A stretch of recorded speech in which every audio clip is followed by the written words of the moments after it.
You are not exhausted because life is difficult. You are exhausted because you are trying to command what was never placed under your authority. Most of your tension does not come from events themselves, but from the silent demand you place on them to turn out a certain way. You wake up already negotiating with the future, rehearsing conversations that have not happened, preparing defenses against outcomes that may never arrive. And each time reality refuses to obey, your emotions tighten their grip, as if force could replace clarity. Here is the uncomfortable truth most people avoid. The desire for control feels like strength, but it is often fear in disguise. It feels responsible, proactive, even mature. Yet beneath it lives a quiet panic. The belief that if you loosen your grip, everything will fall apart. This is the invisible cage, not built by circumstances, but by interpretation. You are not trapped by life. You are trapped by the belief that peace must be negotiated through control. Marcus Aurelius wrote in Meditations of Marcus Aurelius, Book 2, Paragraph 1, that the disturbance does not come from outside events, but from the judgments we form about them. Read that slowly. Not the event, the judgment. That distinction changes everything. Because if your suffering is rooted in judgment, then relief does not require the world to change. It requires you to see clearly. This video does not ask you to stop caring, to detach from life, or to become indifferent. It asks something far more demanding: to stop confusing control with responsibility, to recognize that the effort you pour into managing outcomes is the very effort draining your peace. If you stay, you will not be promised certainty. You will be offered something sturdier, a way to stand firm even when certainty is impossible. And to do that, we must first confront why control feels so safe and why it quietly keeps you anxious. Why control feels like safety even when it is not. Control feels comforting because it creates the sensation of being ahead of pain. When you plan obsessively, anticipate reactions, and rehearse outcomes, it seems as if you are protecting yourself. The mind tells you that vigilance is maturity, that anxiety is responsibility, that tension is the price of being prepared. But look carefully at what is really happening. You are not preparing for life. You are bracing against it. The craving for control is born from a simple fear, the fear of being surprised by reality, the fear that if you are not constantly alert, something will slip through and hurt you. This is why the mind keeps running even when the body is exhausted. It believes that rest is dangerous. It believes that letting go is reckless. And so it tightens its grip, convinced that peace must be earned through constant supervision of the future. Marcus Aurelius observed in Meditations of Marcus Aurelius, Book 7, Paragraph 68, that the mind has power over itself, not over events. Yet most people reverse this truth. They try to dominate events while neglecting the discipline of their own judgment. The result is predictable. Events remain uncontrollable, while the mind becomes increasingly agitated. Control does not fail because you lack skill. It fails because it is aimed at the wrong target. Control feels safe because it delays acceptance. As long as you believe you can still influence the outcome, you do not have to face the discomfort of uncertainty. You tell yourself that you are being cautious, but in reality you are avoiding the moment when you must say, "This is happening whether I approve or not." That moment feels like weakness, but it is not. It is honesty. And honesty is where real strength begins. Epictetus made this distinction unmistakably clear. He taught that some things are up to us and others are not. This is not a comforting idea at first. It threatens the illusion that effort alone can bend life to your will. But the Stoics did not see this distinction as limitation. They saw it as liberation. Because once you stop investing emotion in what cannot obey you, that same energy becomes available for what can. What people call control is often emotional bargaining. You worry so that you will not be disappointed. You anticipate loss so that it will hurt less. You rehearse failure so that it will feel familiar. But this strategy backfires. By trying to inoculate yourself against pain, you end up living inside it prematurely.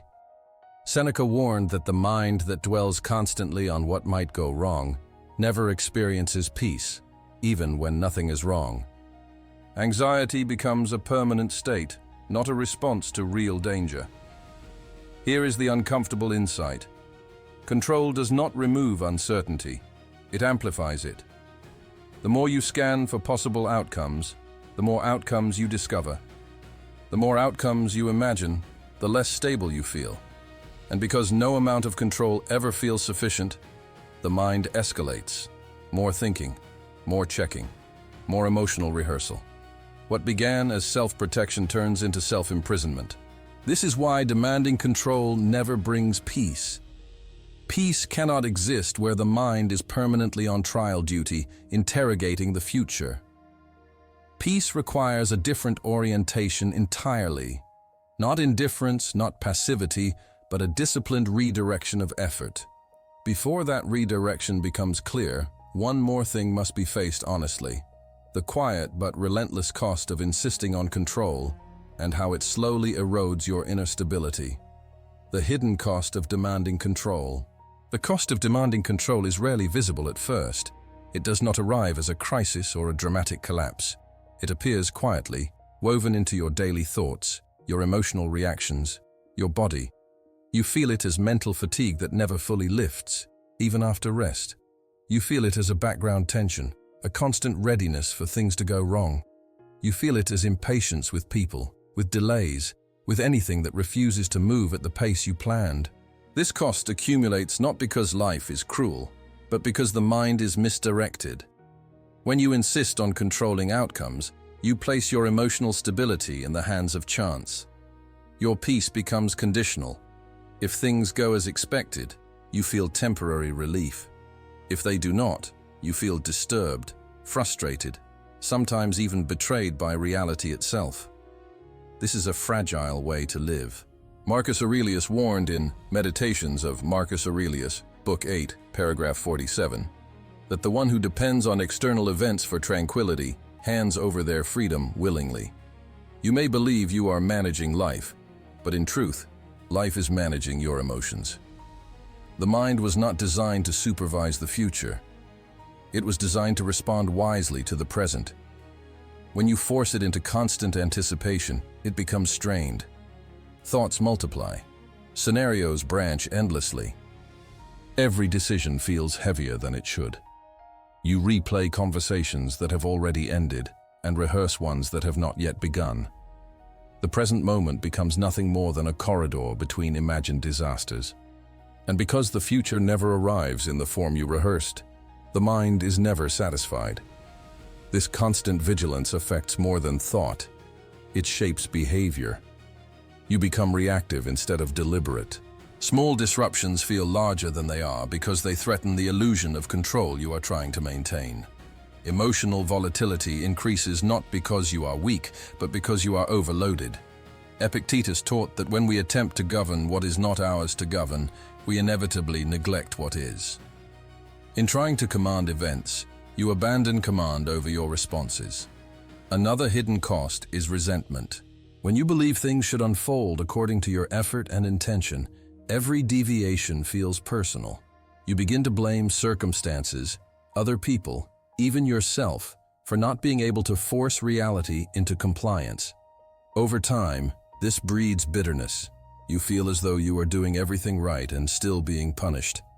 But Stoic philosophy cuts through this confusion with clarity. Nature does not negotiate.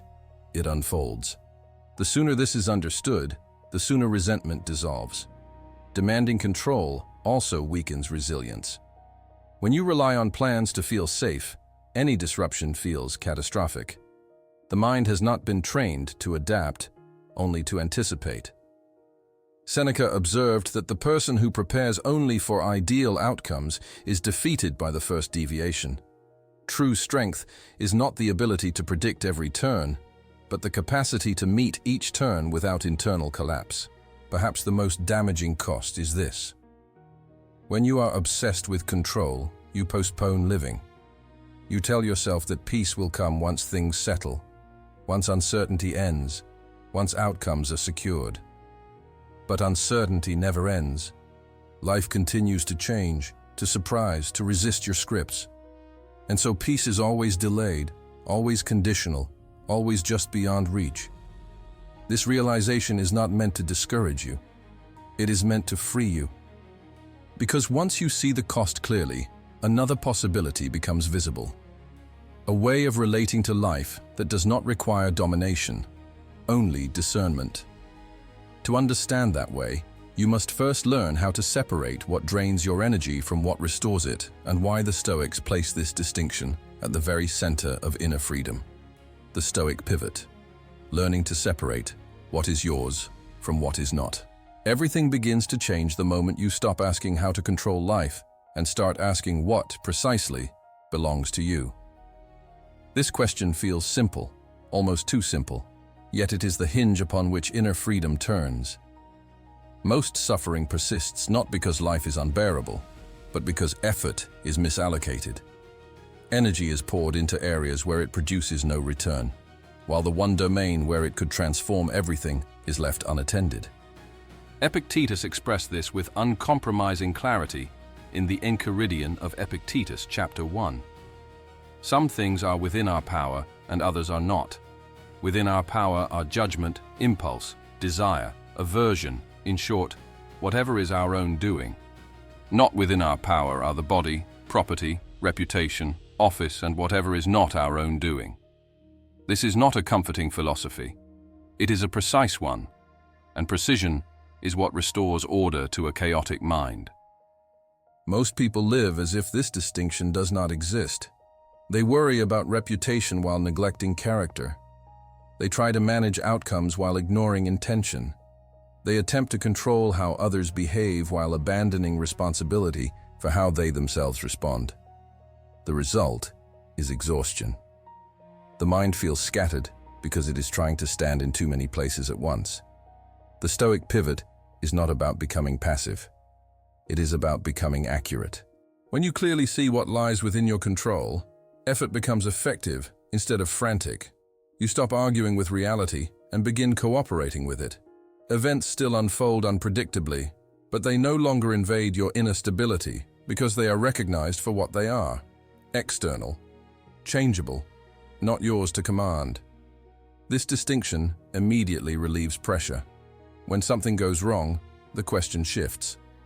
Instead of asking, "Why did this happen to me?" you ask, "How will I respond to this?" Instead of demanding certainty, you demand integrity from yourself. Marcus Aurelius reminded himself in Meditations of Marcus Aurelius, Book 6, paragraph 41, that the task of life is not to be shielded from events, but to meet them with reasoned judgment. That task is always available to you, regardless of circumstances. Once this separation becomes clear, emotions begin to settle naturally. Not because you suppress them, but because they are no longer being fueled by impossible demands.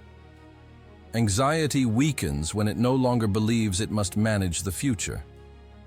Anger softens when it realizes other people were never under your jurisdiction. Grief becomes cleaner when it is not mixed with resentment toward fate. This is why the dichotomy of control is not a rule to memorize, but a lens to adopt. It reorganizes your inner world. It tells your mind where to invest and where to withdraw. It transforms chaos into clarity by giving effort a rightful place. And once this lens is in place, another misunderstood idea reveals its true meaning. Acceptance of fate, not as surrender, but as the highest form of alignment with reality. Acceptance of fate as strength, not surrender. Acceptance of fate is often misunderstood because it is confused with giving up. People hear the word acceptance and imagine passivity, weakness, a quiet collapse of effort. This misunderstanding keeps many trapped in resistance, fighting realities that cannot be overturned, exhausting themselves in the process. The Stoics meant something far more demanding. Acceptance is not retreat, it is alignment. To accept fate is not to approve of everything that happens.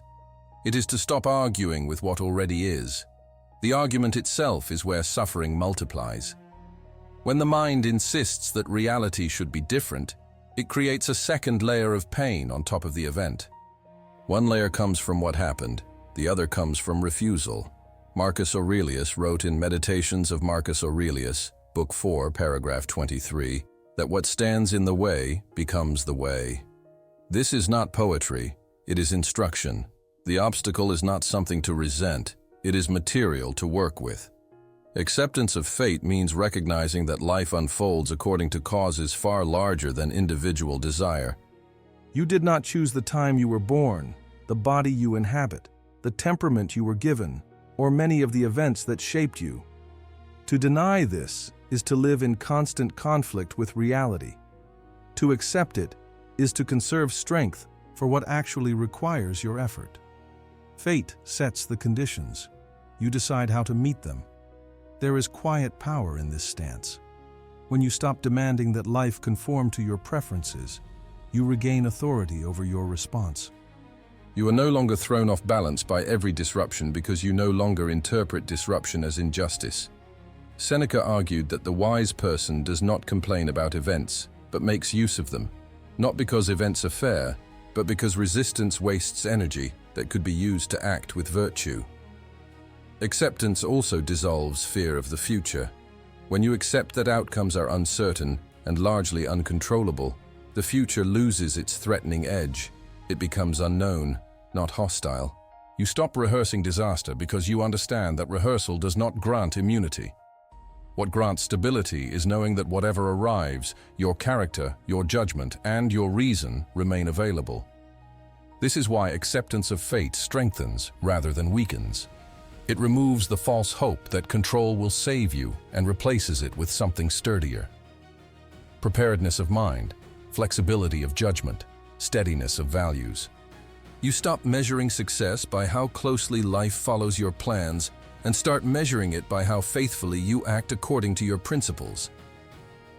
Once this acceptance takes root, something subtle but profound happens. Emotional reactions lose their absolute authority. They still arise, but they no longer dictate behavior. Reason steps forward, not to silence emotion, but to organize it. To understand how this inner order is restored, we must look closely at the role of reason itself and why the Stoics saw it as an anchor rather than a weapon against feeling. Reason as an anchor in emotional chaos.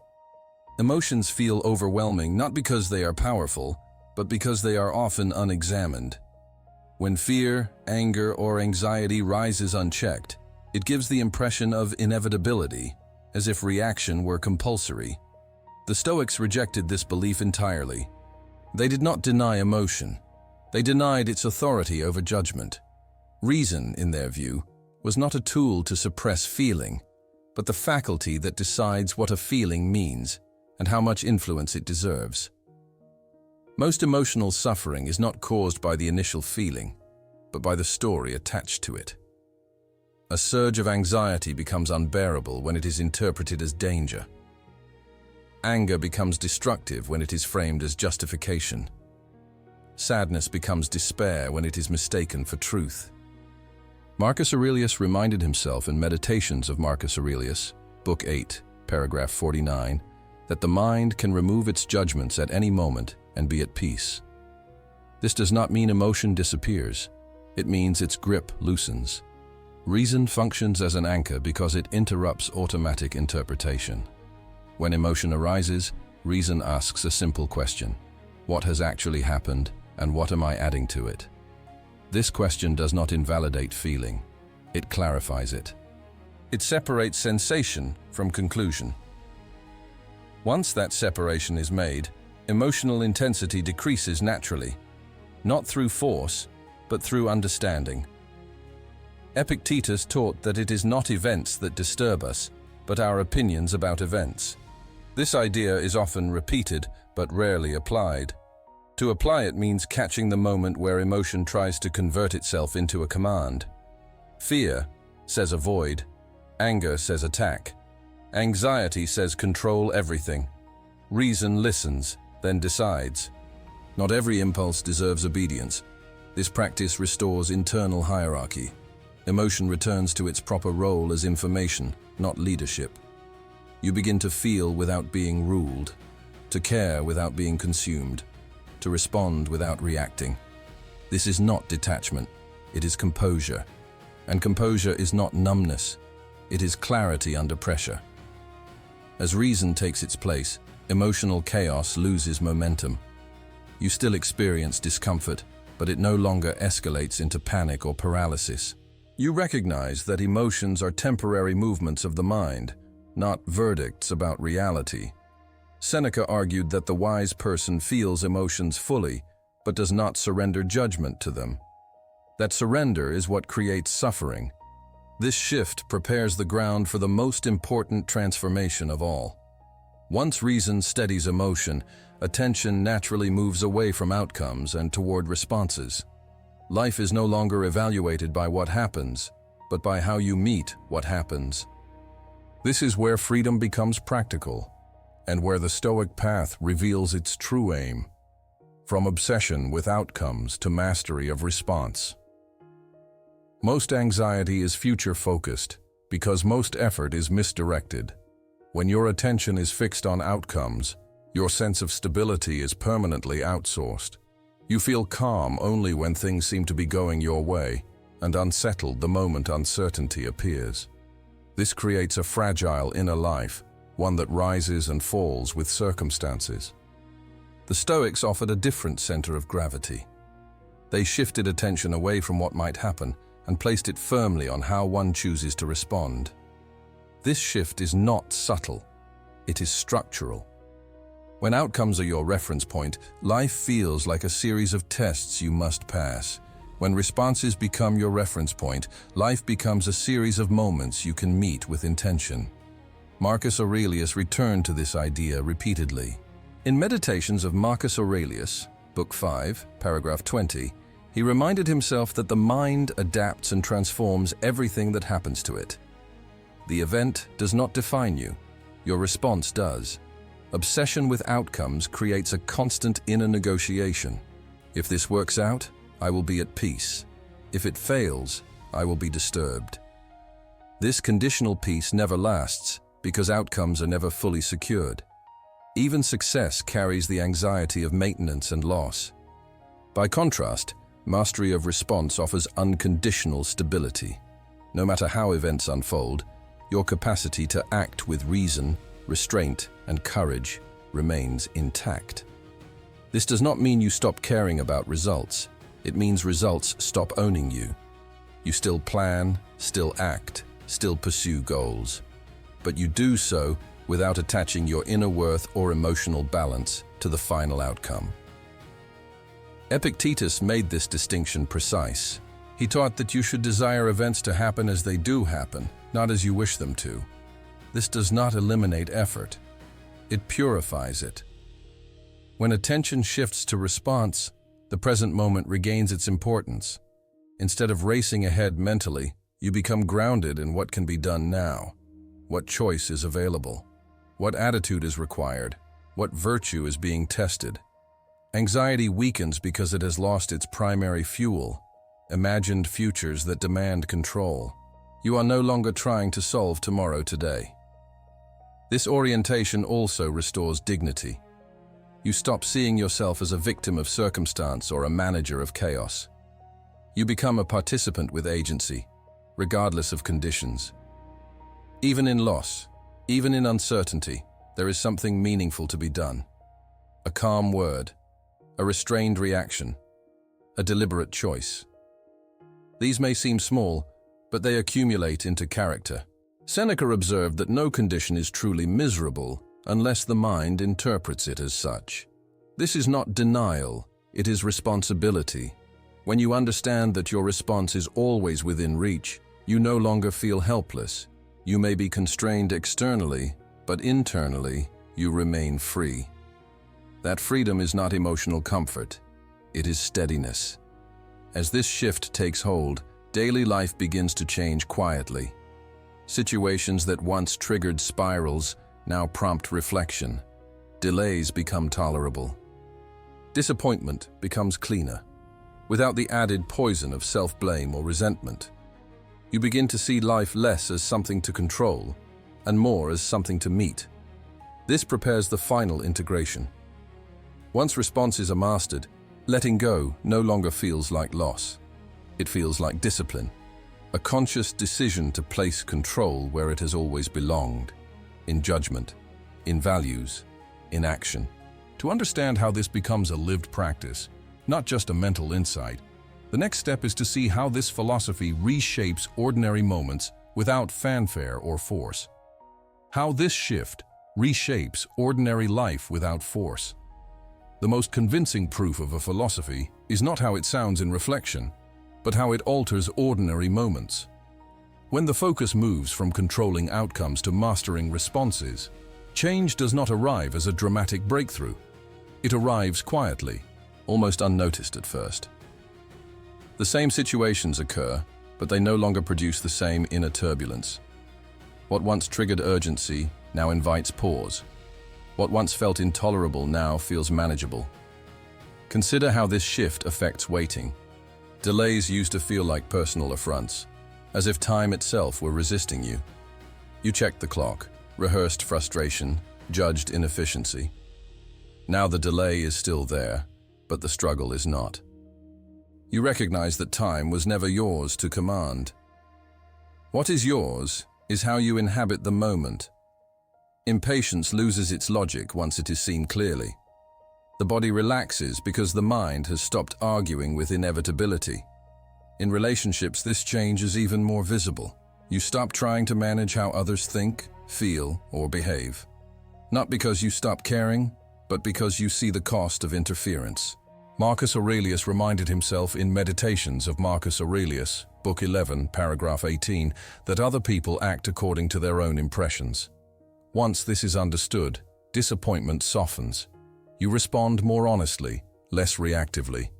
You speak when it is right, not when emotion demands release. Work becomes cleaner as well. You still apply effort, but without the emotional surcharge. Success is pursued without desperation. Failure is met without collapse. You judge your day not by applause or recognition, but by whether you acted with diligence and integrity.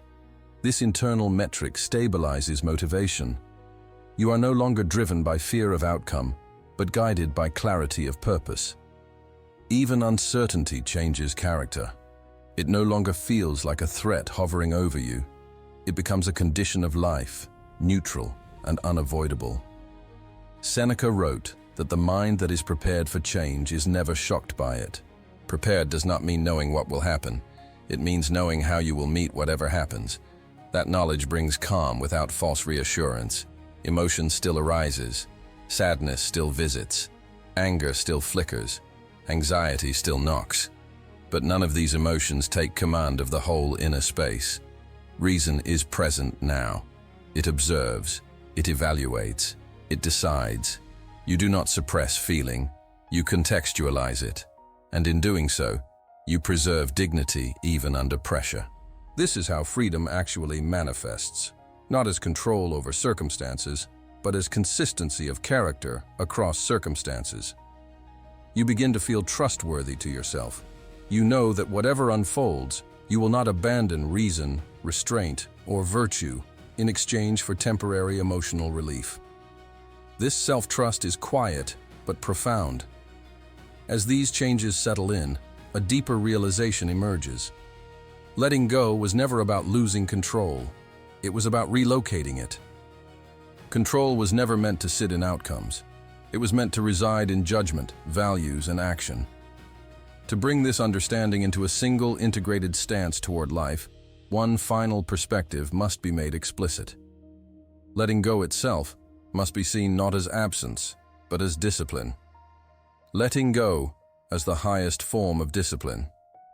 Letting go is often spoken about as if it were a soft act, a gentle release, a passive surrender to whatever comes. This misunderstanding prevents many from embracing it. In truth, letting go requires more discipline than control ever did. Control is reactive. Letting go is deliberate. It is the conscious decision to withdraw effort from what cannot be governed and reinvest it where it produces strength. When you let go in the Stoic sense, you are not abandoning responsibility. You are refining it. You accept that outcomes belong to fate, while conduct belongs to you. Marcus Aurelius wrote in Meditations of Marcus Aurelius, Book 12, paragraph 36, that if something is not within your control, it is nothing to you. This is not indifference, it is precision. It is knowing exactly where your authority begins and ends. This discipline expresses itself internally before it ever appears externally. The mind notices the urge to interfere, to worry, to rehearse. Instead of obeying that urge automatically, it pauses. It asks whether this effort will shape character or merely exhaust it. Most impulses toward control fail this test. They do not improve judgment. They do not strengthen virtue. They only feed restlessness. Letting go also demands courage. It means facing uncertainty without armor. It means standing in the present moment without the illusion of protection that planning and worrying provide. Seneca argued that a person who has accepted fate is never caught off guard, because nothing that happens is interpreted as an injustice. This does not remove pain, but it removes indignation. And indignation is what turns pain into suffering. As this discipline becomes habitual, inner space opens. The mind feels less crowded. Thoughts become fewer, but sharper. Decisions become simpler because they are no longer burdened by imagined futures. You act according to what is right, not according to what feels safest emotionally. This alignment restores self-respect. You begin to trust your own steadiness more than any plan. Letting go also restores presence. When you are no longer trying to manage what is ahead, attention returns to what is here. Conversations deepen, actions become more intentional. Even difficulty feels cleaner, less contaminated by resistance. You stop wasting energy on internal conflict and redirect it toward meaningful action. This is why letting go is not weakness. It is mastery. It is the discipline of refusing to fight unwinnable battles. It is the strength to say, "This is not mine to command," and to stand firm without bitterness. Once this discipline is established, the entire journey comes into focus. The promise made at the beginning is fulfilled. Peace does not come from control. It comes from clarity. To bring this clarity to rest, there is one final reflection. Not a conclusion that demands action, but an invitation to stillness. A moment where understanding settles into experience, and the mind is left steadier than it was before. The quiet freedom that remains when the struggle ends. Nothing dramatic happens when the struggle for control ends. There is no sudden certainty, no surge of confidence, no feeling of victory. What remains is quieter than that, a sense of space. The mind no longer feels crowded with demands it cannot meet. Thoughts slow, not because life has become simpler, but because you are no longer trying to outpace it. This freedom is subtle but unmistakable.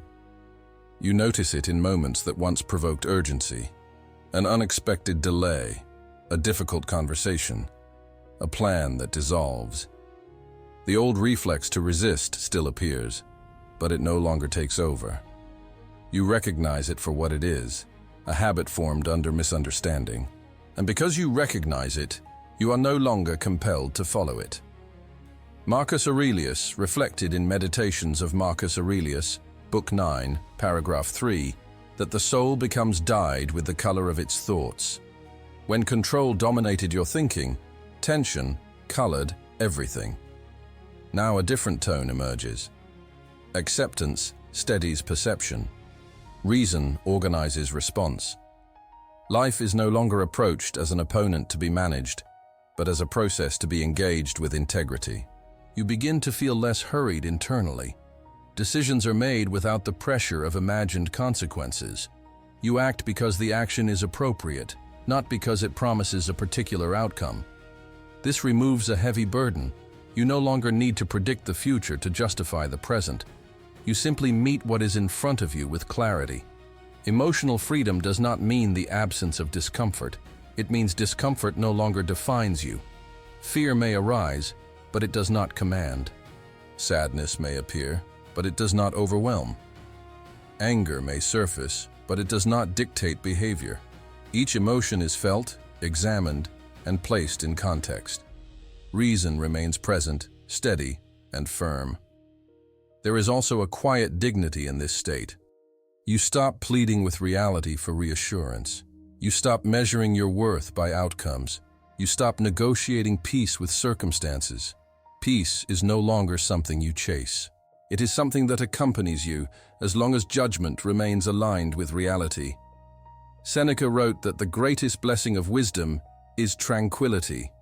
Not comfort, not pleasure, but tranquility.